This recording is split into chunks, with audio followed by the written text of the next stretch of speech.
on Focus Black Oklahoma, join us as we introduce Nem Lun, the new Immigrant Affairs Manager with the City of Tulsa. Learn about the challenges facing the Oklahoma Ethics Commission and its new director. Explore how the community is coming together to regrow Tulsa's urban tree canopy. Listen to Sandra Slade's Christmas memories and decide if she belongs on the naughty or nice list. And inspire others to travel to Africa and discover their ancestry.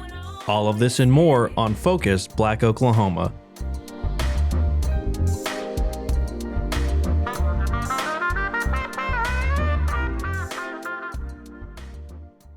Focus Black Oklahoma is sponsored by Phillips Seminary's exhibition of Indigenous Voices, Sacred Storytelling and Resistance, featuring the art of Johnny Daikon through January 5th on its Tulsa campus. WhereFaithLeads.com. This is Focus Black Oklahoma. I'm Jacob Littlebear. And I'm Kuma Roberts. Anne Bruce Boone takes over as the new director of the Oklahoma Ethics Commission amid challenges of inadequate funding and tackling dark money in politics, a concern highlighted by her predecessor, Ashley Kemp and Democratic leaders. Shonda Little has details. Late last week, the Oklahoma Ethics Commission announced its new director, Anne Bruce Boone. Bruce Boone comes to this new job with experience in state government. She previously served as the Chief of Staff at the Oklahoma Department of Human Services and is currently employed as the Chief Accountability Officer for the Oklahoma State Department of Health. Bruce Boone will be replacing longtime Oklahoma Ethics Commission Director Ashley Kemp. Kemp, who has been in that role for a decade, resigned last summer. In Kemp's July 14, 2023 resignation letter, she made clear that the reason for her leaving her position was a lack of funding. She also made it clear that the Oklahoma legislature is at fault. Kemp wrote, quote, "With the record budget year in Oklahoma for fiscal year 2024, there seemed to be reason to expect an investment in the commission to restore its education program, build upon its administrative compliance program, and devote resources to combating the increased and the exponential use of dark money in Oklahoma campaigns. Unfortunately, that did not occur," end quote. Last January, Kemp told Oklahoma lawmakers in a budget meeting that the Ethics Commission had sufficient evidence to prosecute multiple state campaign law violations, which reportedly included out-of-state dark money funds. But Kemp also advised that the Oklahoma legislature had failed to appropriate enough money to actually prosecute the potential violators. The Oklahoma Ethics Commission is a 5-member government watchdog. While members are appointed by the governor, attorney general, Oklahoma State Senate president, Oklahoma State Speaker of the House, and the Oklahoma Supreme Court Chief Justice, the commission actually only exists by the demand of the Oklahoma citizens. The commission was established by the vote of the people in 1990. Support for the establishment of the commission was overwhelming, passing by a 2-to-1 vote. Because of that, Oklahoma Democratic Party Chair Alicia Andrews and Young Democrats of Oklahoma President Jakia Harrison believe that Oklahoma lawmakers should adequately fund the voter-approved agency established to serve as the lone watchdog for campaign finance violators. Both women said that the Oklahoma legislature is attempting to, quote, defund the ethics committee, end quote. My name is Jakia. I am the president of Young Democrats of Oklahoma, but I also work in the political arena. I've worked on campaigns and had the opportunity to volunteer my time as well on some of the ballot initiatives that have been presented to Oklahomans. And I think it's really important that young people get involved and understand what is happening in our state, not only when we are discussing elections and discussing what is happening on a day-to-day basis and how it affects us, but also some of the nuts and bolts of it. What are the government agencies and how do they affect our daily lives? And how can we be a part of that process? And what is our job as Oklahomans to make sure that we are holding those people accountable and make sure that they are working for us? Harrison became involved in the political process early in life when her father ran for the school board in Northeast Oklahoma City. Her life experience has shown her how vital the Oklahoma Ethics Commission is to everyday Oklahomans from all walks of life. The Ethics Commission is a government agency. It is funded by the state of Oklahoma and was voted on by the people to become a government agency.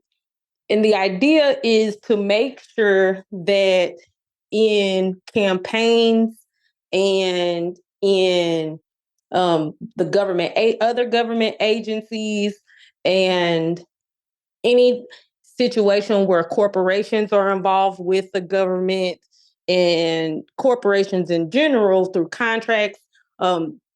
It's a broad overview that we can make sure that they are doing what they're supposed to do, that the dollars are not being misused, that people are filing those things on time, that they're reporting this information, and that they're not just sweeping things under the rug. That is the job of the Ethics Commission. They are supposed to make sure that people are aware through reporting of exactly what is happening through different contracts. Harrison and Alicia Andrews both stated that the people who work for the Oklahoma Ethics Commission have been dedicated to their missions. The problem, they said, is inadequate funding. Last year, Kemp requested funding of $1 million, but the Oklahoma legislature appropriated only $686,950, the same amount the agency received the prior year. But with each legislative cycle seeing more money spent and PAC growth, Andrew says the lack of additional appropriations has left the vital agency hamstrung. I have been following the defunding of the Oklahoma Ethics Commission for the last year and a half. The current executive director of the Oklahoma Ethics Commission has been sounding the alarm for a couple of years. And finally, this summer, she decided that she'd had enough of trying to run a department that was severely underfunded, which meant that they weren't fulfilling all of their responsibilities. And she submitted her resignation. Her replacement starts the first week in January. But as we've watched, slowly but surely, the legislature, who is responsible for the budget of the Ethics Commission, continues not to allow the Ethics Commission to have enough staff to be able to follow and make sure that candidates are compliant. The Ethics Commission is tasked to follow the money and how to spend it with every registered political party in the state and every candidate who runs in Oklahoma. With the upcoming presidential election predicted to outpace 2022 in money spent, Andrews cautioned that the time to act is now to minimize corruption. But what we are at risk of facing right now is that essentially votes can be bought by spending more and more money. And if someone is not able to raise money in legitimate ways, they're more likely to get away with raising it by illegitimate, not so clean ways. Harrison and Andrews urge citizens to contact their state representatives and demand adequate funding for the Ethics Commission, Oklahoma's only watchdog into political contributions and the corruption that sometimes follows. For Focus, Black Oklahoma, I'm Shonda Little in Cheyenne.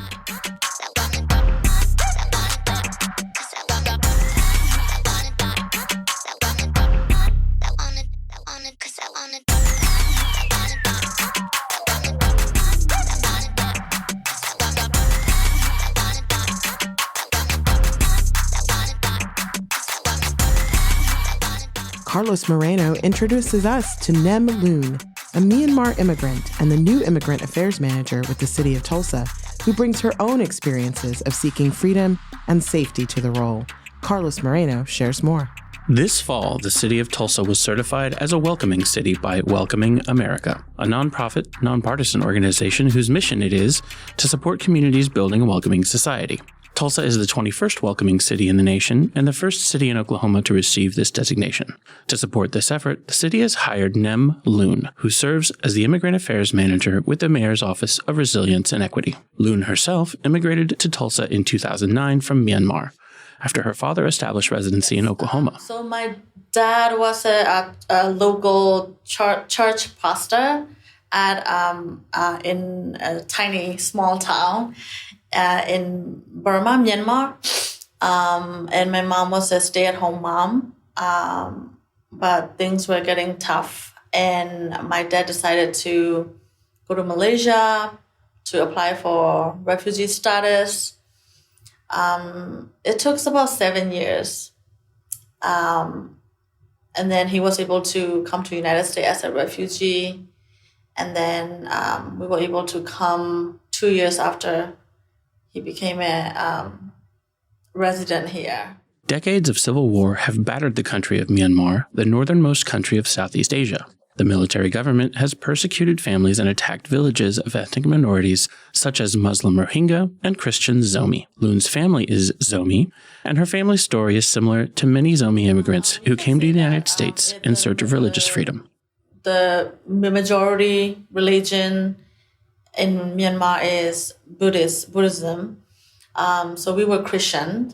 And the small town that my dad basically, he started that church as well. So it was very difficult. I remember every time we have a service, there would be people outside of our house throwing stone at us on the roof, or some people would come to our house in the middle of the night and threaten us, move out or leave, things like that. Once settled in Tulsa, Lun wanted to have a job that would help her support her community. She found an opportunity working part-time for Community Service Council's Sia Manu program, a peer education program for Zomi mothers. Sia Manu helps women feel supported during a time that can sometimes be confusing and overwhelming, especially for a new mother in a new country. People, the Sia Manu program, women came together to learn about something that might be helpful to them, and then they built relationship, they built friendship, and they talk to each other, and they, actually feel less isolated. That is one of the reasons for the Sia Manu program as well, to make acquaintance and make them feel less lonely. Lun has been a leader in her community through the Sia Manu program and is now creating educational resources to help Zomi mothers deal with postpartum depression. With that funding, I am working toward creating a postpartum depression lesson plan as well, because a lot of our Zomi women, go through pregnancy, give birth, but they don't know what postpartum depression is. And when they are suffering from that, they don't know and blame themselves, or their husband ended up blaming them, or, there are a lot of really sad things. And it's all because they don't know what postpartum depression is, and they don't know how to get help. So I want to create a pathway where they can get easy access to services that help with postpartum depression. As part of her role as the city's Immigrant Affairs Manager, Lun is part of the New Tulsans Initiative Welcoming Plan. According to the City of Tulsa website, the Welcoming Plan is a commitment to the social inclusion of all immigrants and promoting the shared prosperity for all Tulsans. Lun is especially proud of having a seat at the table to create opportunities for immigrants to exercise freedoms in the United States that they may not have had in their home countries. We didn't really have experience of freedom or experience of democracy or experience or, of voting. And we come here, we have this opportunity to become permanent resident, and a lot of us have opportunity to become citizen.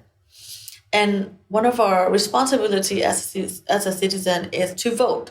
And people become citizen, but they don't know how to vote, or they don't know what it means to register for vote.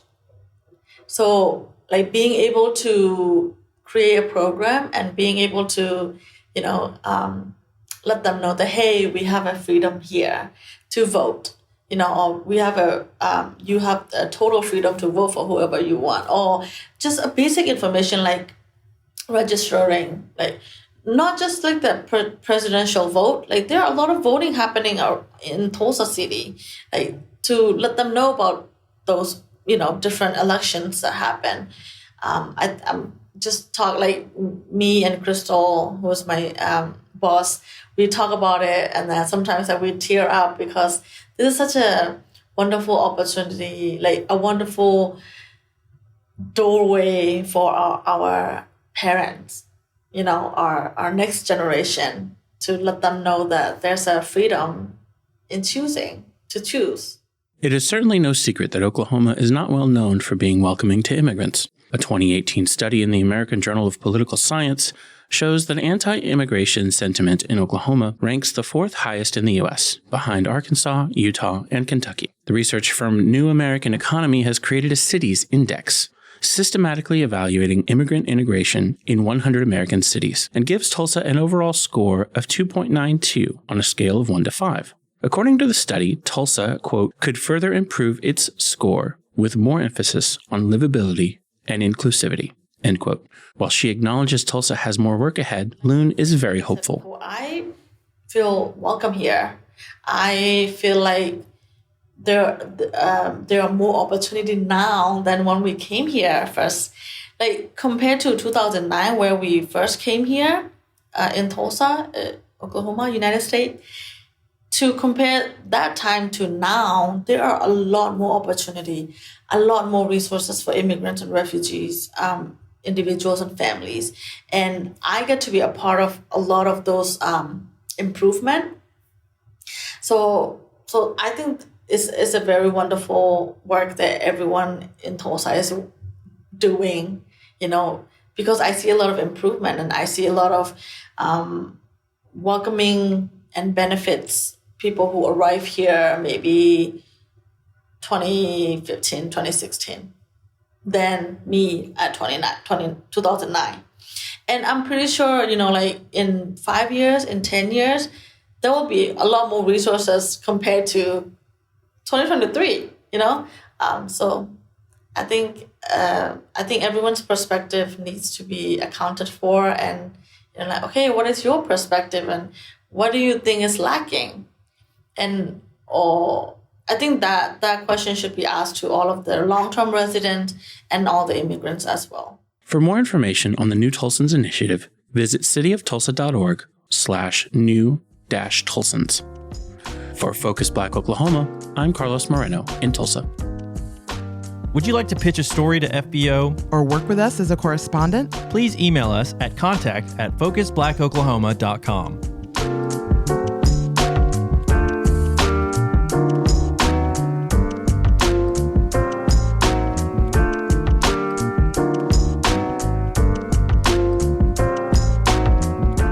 Severe weather damaged thousands of trees in the Tulsa area earlier this year. 1 million cubic yards of green waste was collected, and many trees were bent or broken. Britny Cordera reports on how the community is coming together to regrow the city's urban tree canopy. When 100-mile-per-hour winds and storms ripped through Tulsa over Father's Day weekend this year, at least 50 trees fell at Oxley Nature Center. Driving to the center through Mohawk Park, I noticed several piles of chopped up branches and tree trunks left over from red and white oaks that towered over the golf course here.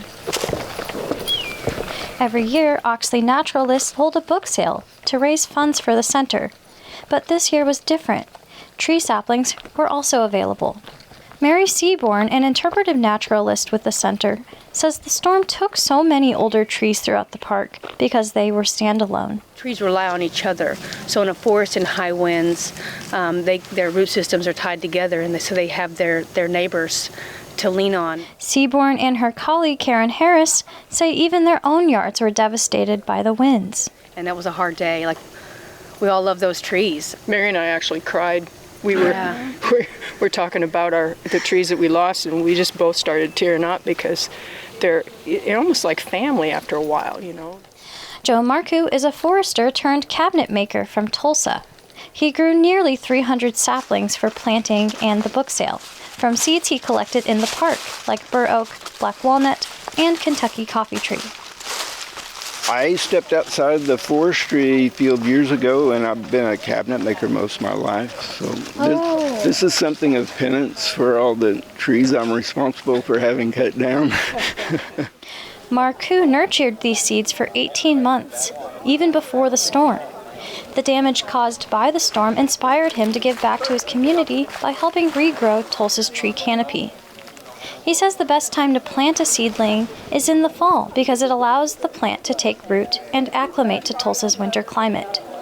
The roots will kind of take hold yet this fall. The top side's going to go dormant, but all that is in place come springtime. As things warm up, the tree's really ready to go. Some Tulsans visiting the Nature Center came up to Marcoux asking questions about which trees would be best to replant in their yards. We need to keep them sheltered since they're little. Tulsa resident Angela Wynn misses her sugar maple that fell during the storm. It wasn't very big, but we were sad because it was there since we moved in. But I loved its color. It had the mauve, reddish color in the fall. So just saw those little guys and thought, aw, miss my tree. According to the EPA, climate change is expected to worsen the urban heat island effect, where dense areas of pavement, buildings, and other surfaces that retain heat experience higher temperatures than areas with trees in a city. Planting more trees could lessen the effects of urban heat islands. That's one reason why Marcoux says he hopes to make trees accessible to Tulsans. It's one little thing that you and I can do, and it makes a difference.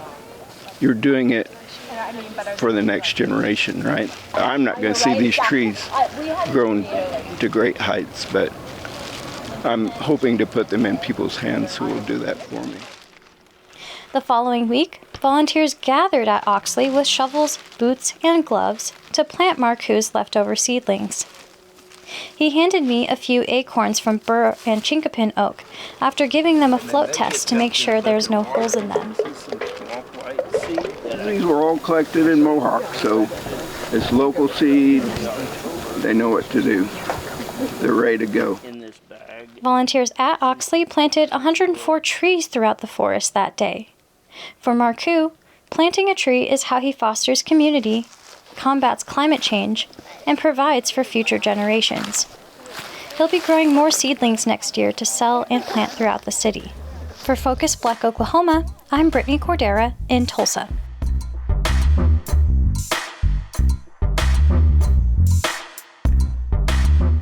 You're listening to Focus Black Oklahoma.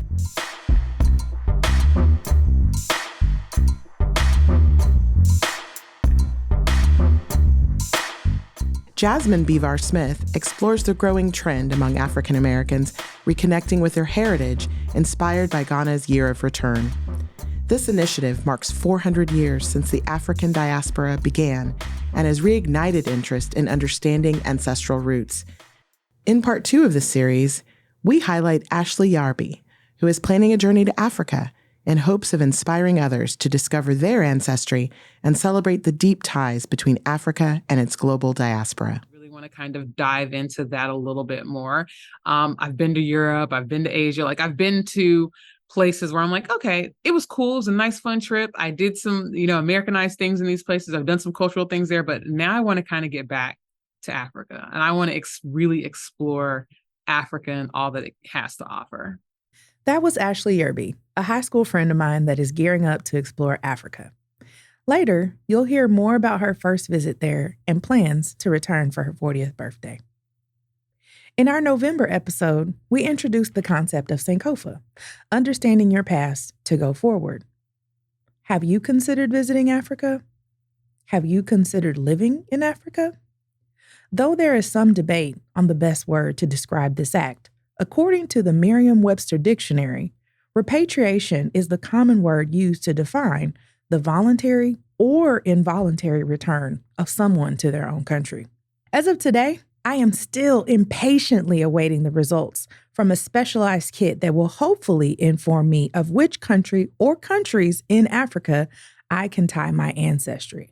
This need to know was emblazoned by my first trip to Ghana, where I learned about the Tubon people that returned to Jamestown in Ghana from Brazil, where their ancestors were enslaved during the transatlantic slave trade. Now, more than ever, due to my husband receiving his results, tying his family to the Fulani tribe in Guinea-Bissau and the Ashanti tribe in Ghana, I look forward to one day repatriating to Ghana or another African nation.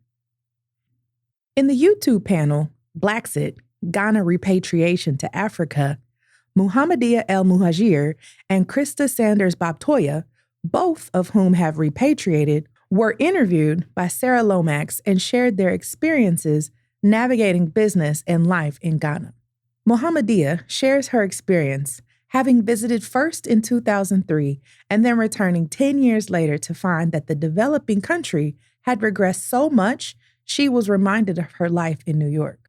In 2019, Ghana hosted the Year of Return, which marked 400 years since the first uprooting of Africans from the coast of Ghana in 1619.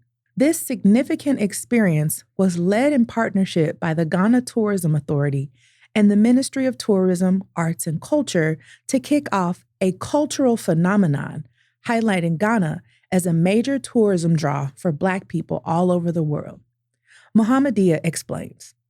It was huge. No country in Africa had ever called out to us. Nobody had ever called, nobody even acknowledged really from a president level, a government level had ever acknowledged us. So it was very significant and we felt it and we heard it and people came, not even just African Americans. I mean, people came from all over Africa, from all over the Caribbean. People came together. They heeded that call.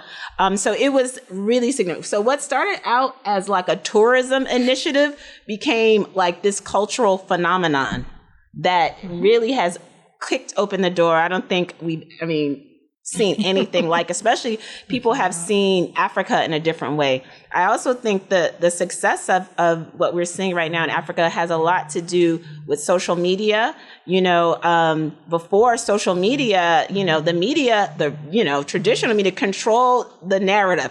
What we knew and saw about Africa, we know it was bad, right? And with social media, we could see beaches, parties, fashion. We're like, oh, we didn't know it was popping.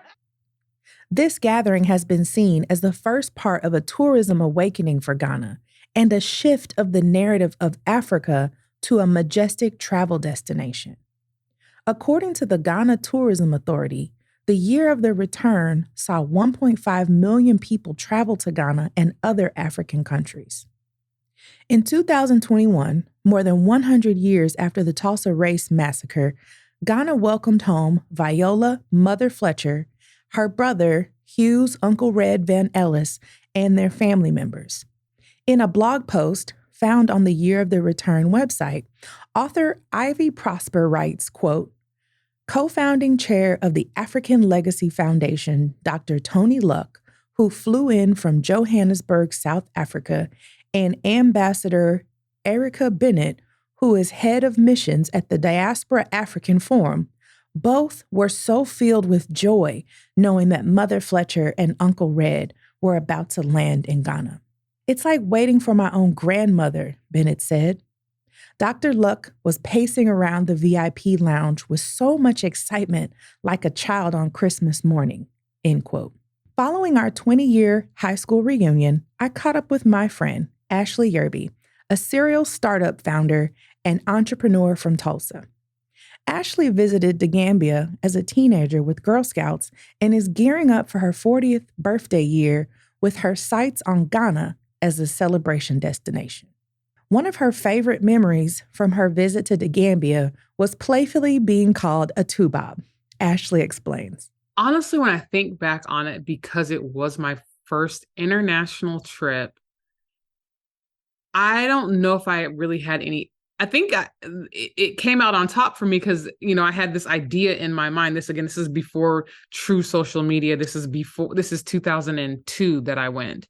So I don't know if I necessarily had good expectations. I actually think I probably thought the worst of like, oh my God, I'm going to be sleeping in a tent and I'm not going to have running water. Like, I think I thought the worst being an American and kind of hearing and seeing things on the news or, just having this preconceived notion of what it was going to be. So when I got there, I was completely surprised because not that it wasn't all what I thought it was going to be. It was better than what I thought it was going to be. I thought I was going into the trenches. I will say, because I got to experience life, in the city, as well as going into the village. Village life was very tough for all of us for the couple of days that we were there, as far as like, not having running water and, having to use the bathroom in the ground and having to cook our own foods. It was a very interesting experience. So I will say that it actually exceeded the expectations I had in my mind because I was so young. Let me tell you, the one thing I remember is being called a tubob. Like we still all joke to this day when we see each other like tubob, because we didn't know what it meant. And then when we got there and then someone really broke it down to us, we were like, oh, okay. Essentially, they told us that a tubob was a white girl. If I remember correctly, like that's essentially when we walked away from it. I walked away with them calling us white girls. Ashley notes that the role of social media and campaigns similar to the year of their return as key factors shifting her travel focus to the African continent. I will be sure to follow up with Ashley on her return to Africa and look forward to her being inspired to start a new business venture in one of the countries she plans to visit. I hope these stories inspire you to visit Africa or learn more about your own ancestry. The next part of this series will focus on folks from Oklahoma that are preparing to or have already repatriated.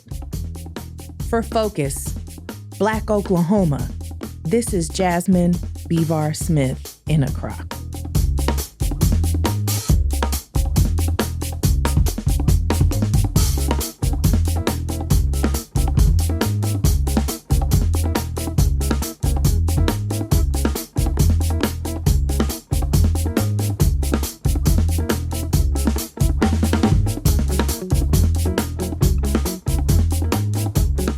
The critically acclaimed and Oklahoma-filmed Killers of the Flower Moon has made more than $100 million globally during its theatrical run. And as the movie gets more buzz, the community where the infamous killings took place is grappling with how to open up about this painful past. Allison Herrera has the stories. Keep your A's down. Margaret Sisk is in a good mood. She just got off work and we're meeting at a local Mexican restaurant in Pawhuska to talk. Sisk has a warm smile and a really big laugh. She had a small scene in Killers of the Flower Moon. I asked her if she thinks this movie will get Osage people to open up about this painful past. It's a long overdue conversation about my tribe.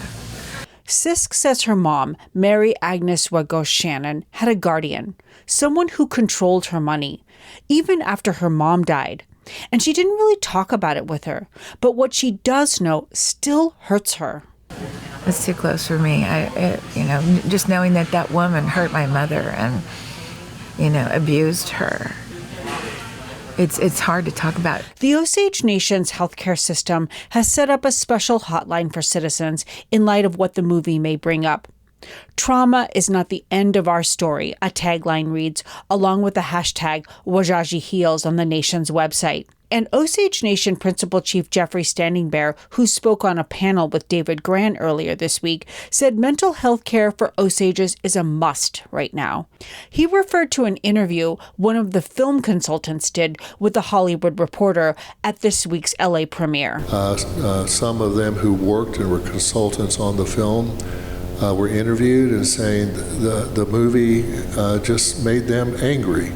I understand, I know who those families are, and it's deep, and it just brings this up. People start to have their story told or story told, then they start to process also stuff that happened, right? So Also, we have to talk about epigenetics. That's Osage citizen and licensed trauma therapist Marka Cassidy. Epigenetics is another way of talking about historical trauma and people whose relatives experience this trauma watching this film for the first time on the big screen.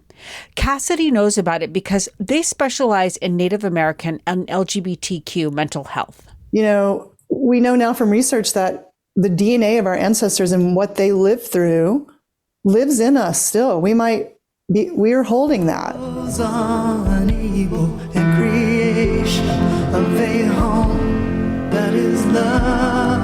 Cassidy also performs under the stage name Marks. They're releasing a new song today called Dawn. It's based on some of the experiences of the movie and talks about some of this trauma.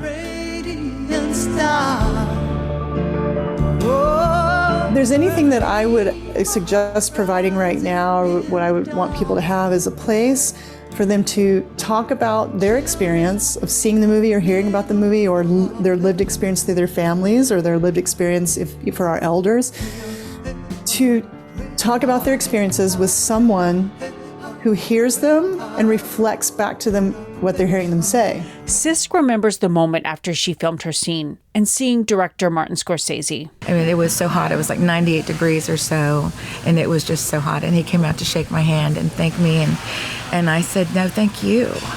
I said, thank you for telling this story. She says people are going to have all sorts of reactions to the film, but she is really grateful she got to be part of it and grateful to talk about it. In Pahosca, I'm Allison Herrera.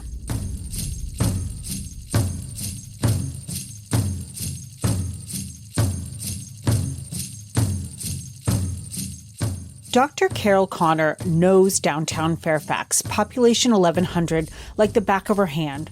So a few years ago, it really started catching her attention when she would see cars parked in front of the historic Tall Chief Theater. And so I would be driving down our main street, which is mostly vacant of cars, and there would be a Volvo or a Lexus.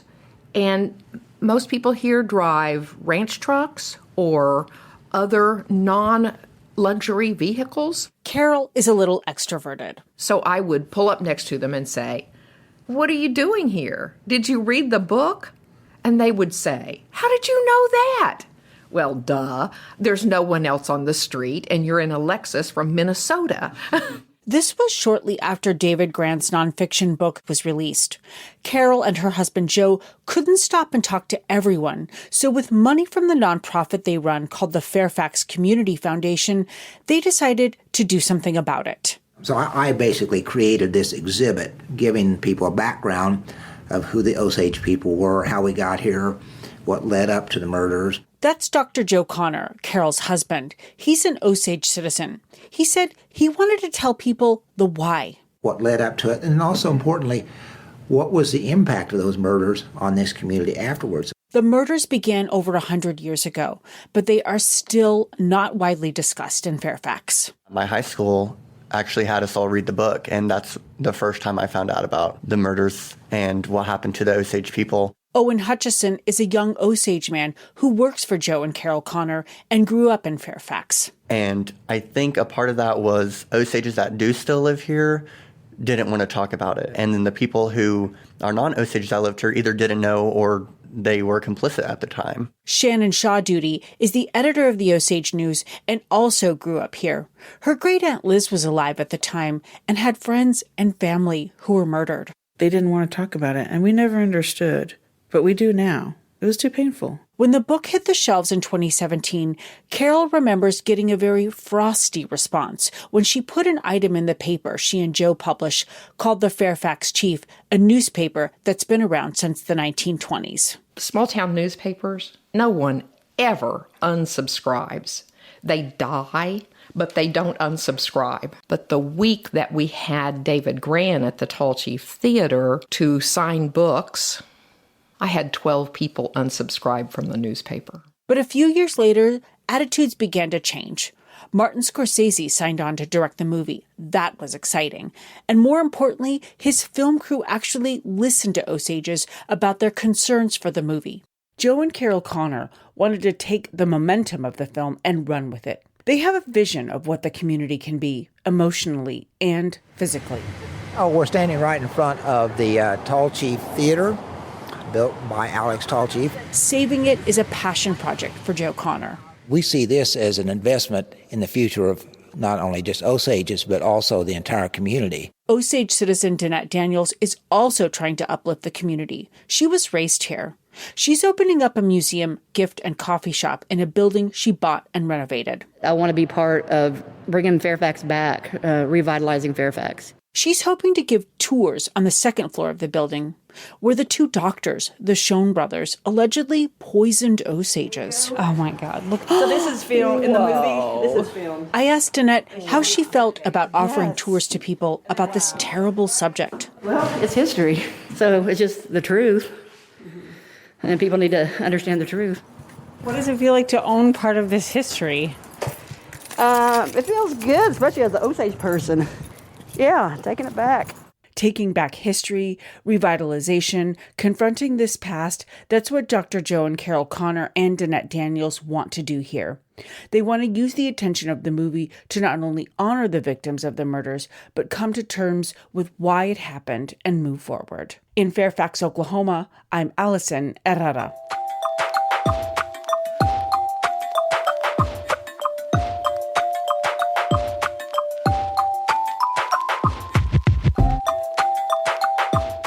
In spite of the dark and cold, winter has a reputation for being the most wonderful time of the year thanks to the influx of holiday cheer.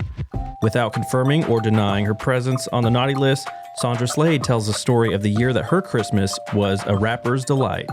When I walked into the house, the smell of cinnamon in the air was enough to let me know Christmas holidays were here. My mother would have bundles of cinnamon sticks wrapped up and sitting on top of the floor heaters. The smell wafted into every room in the house. Once, my mom thought it would be fancy to add a wrapped peppermint stick to the bundle, but noticed that she would have to replace them because they would mysteriously disappear. She never knew if it was my dad, my sister, or I, and no one said a thing. I think we each took one, but didn't want to let on in case the investigation turned on us. It was like a silent vow to keep the conspiracy going. A couple of days after the cinnamon bundles, the Lazy Susan would appear on the kitchen table, and the crystal dishes would be put out, filled with pecans, walnuts, and the multicolored ribbon candies. My grandfather would send us a red fishnet stocking that we could fill with all the treats we wanted, and I couldn't wait to stuff mine full of pecans, red apples, oranges, and ribbon candy to hang up on the mantle. Even though I knew what I had put in the stocking, I would still count it every day I came home, just to be sure that no one had helped themselves to my treasure. My sister and I would write our list out well in August, our initial list. But by the time December came around, we had revised our list at least 5 times because of all the commercials we saw. My dad said that our list had to be finalized by the 4th of December, my grandmother's birthday, or we could forget about getting anything. This particular Christmas, I had been swept up by a wonderful new music that spoke to my soul. The music was hip-hop. The beats, the rhymes, the feeling, and the sounds were all that I wanted to listen to. I had been lucky enough to have a boombox that had 2 cassette players, and I turned it up the loudest volume every chance I got. Of course, my parents were not thrilled about the loud music emitting from my room, but they tolerated it on occasion. My mom would tell me over and over again that listening to that music was going to make me go deaf. Whenever I heard that, I smiled, because if hip-hop was the last thing I would hear, I would be happy. I plastered every part of my room with posters of Salt and Pepper, Slick Rick, Grandmaster Flash and the Furious Five, Roxanne Shante, and more. One of the things on my list was a pair of headphones. I had checked out several pairs at Sharper Image, but I would have been happy with a cheap pair from Best Buy. My list had all the details, the brands, which store, and price range. I made sure to leave nothing to chance. I tried to convince my parents that this was the music that we all should be listening to. I remember telling my dad that this was the sound of us, the sounds of the street. My dad laughed and said, "Well, it ain't the sounds of this street," and he would pass on listening. Pulling out an Ebony magazine, I showed my mom a picture of Salt and Pepper and asked my mom for a pair of biking shorts, to which she replied, I must have lost my mind thinking that she would allow her daughter to show that much of her body. Under my breath, I said, maybe she didn't remember her pedal pushers and them crop tops she wore when she was younger. My middle sister was into copying me, so I noticed she had written headphones on her list also, which was funny because she also had skates, New Jacks, and 2 different Barbies. Knowing that she had put headphones on her list made me mad because I wanted to be the only ruler of hip-hop music in the house. That early morning wake up on Christmas, you could smell the roast that had been simmering all night, green beans with onions and yams with glazed sauce dripping. My mom didn't want us to get full before dinner, so breakfast was simple. I mean, it wasn't that grand. Toast, scrambled eggs, maybe bacon.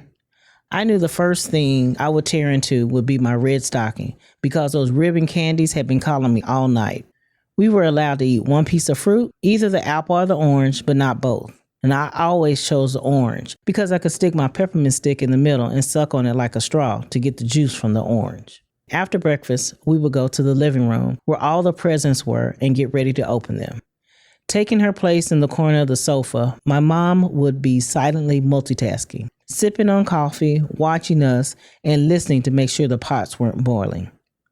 She was determined to make sure that the Christmas feast she had been working on for the past 2 days was going to be ready promptly at 1 p.m. The first thing we would do would be to look at our Christmas tree. My dad would have tied a couple of pieces of our favorite candy in and on the tree. Hiding things was my dad's enjoyment. He fancied himself the MacGyver of hiding treats. While thinking about this now, I wonder why my mom never called him out for the missing peppermint candies. This year was my turn to open gifts first. We changed every year because, I was always going to be the oldest. The first gift I grabbed was one from my aunts and uncles. Quickly bursting through the wrapping paper and the tissue paper, I finally arrived at the bag of new underwear. My sister burst into laughter, which my mother quickly shut down with a glance. My dad said, well, at least it's useful. I just set it to the side. My sister then picked up her gift and tore into it faster than me. She pulled out a number of white socks. My dad and I looked at each other, but we did not dare laugh because we knew my mom was looking in our direction. We continued looking and handing gifts to each other. My parents slowly, almost painfully, taking their time opening their gifts, while my sister and I were making sure we got all the paper off of ours. Once in a while, we would find a piece of candy or $1 tucked in the tissue paper or taped to the gift. I was admiring my new nail polishes when I saw my sister open her gift and she was given a 4-pack of blank cassettes. She was really excited. At that time, blank cassettes were golden. You could record your own music straight from the radio and could have your own playlist. I grabbed another gift and I also got blank cassettes. I couldn't wait to use them because I had a number of songs I wanted to record and play on repeat. After opening a couple more gifts that included some toiletries, my sister grabbed a box, and after she got through the wrapping paper, she started screaming. I could see she had received a small, slender boombox with a dual cassette player. I was miffed. It wasn't as big as mine, but really, she didn't even know good music. I spied a box that I just knew had to have headphones I had been hoping for. I quickly but cautiously opened it, only to find a quick sew kit, some lip glosses, and a box with my name on it. Needless to say, I was disappointed. I knew this was the last present with my name on it. After making sure all the wrapping paper was put in the trash, my sister and I took our presents into our respective rooms. My mom was getting ready to put the food out. My dad told me to go get the good plates, so I reluctantly went to the living room by the buffeteria. I noticed that there was a sheet on the buffeteria and candy. I quickly grabbed the candy and placed it in my red stocking, believing no one else had seen them. My dad comes around the corner just as I'm putting the last piece in. He asked me, so you gonna get the dishes? I told him, yeah, but there's a sheet in the way. He said, who put that there? And I slowly pulled it off, and there was a stereo system, dual cassette tape deck, record player, and a place to hold records. I yelled so loud, my mom and sister came running to the living room looking worried. My dad smiled so bright, and he told me he was scared he thought I had seen it. I was so happy. My mom said, yeah, we knew you wanted an upgrade. Sorry, we didn't get the headphones, but we got these instead. My mom pulls out 2 earplugs from her pocket for her and my dad. Focus Black Oklahoma is produced in partnership with KOSU Radio, Tulsa Artist Fellowship, and Tri-City Collective. Additional support is provided by the George Kaiser Family Foundation and the Commemoration Fund. Our theme music is by Moffat Music. Focus Black Oklahoma's executive producers are Quresh Ali Lantana and Bracken Clar. Our associate producers are Smriti Iyengar and Jesse Ulrich. You can visit us online at kosu.org or tricitycollective.com/focus-black-Oklahoma and on YouTube at Tri-City Collective. You can follow us on Instagram at FocusBlackOK and on Facebook at facebook.com/FocusBlackOK. You can hear Focus Black Oklahoma on demand for free at kosu.org, the NPR app, npr.org, or wherever you get your podcasts. The KOSU Daily Podcast provides you with local news to get you on your way every Monday through Friday morning. The KOSU Daily includes stories from our state impact reporters looking into topics including healthcare and education. We'll also have reports on Indigenous affairs in the state of Oklahoma, along with rural and agricultural issues. You can find the KOSU Daily wherever you get your podcasts or at kosu.org. The KOSU Daily, Oklahoma news, every weekday.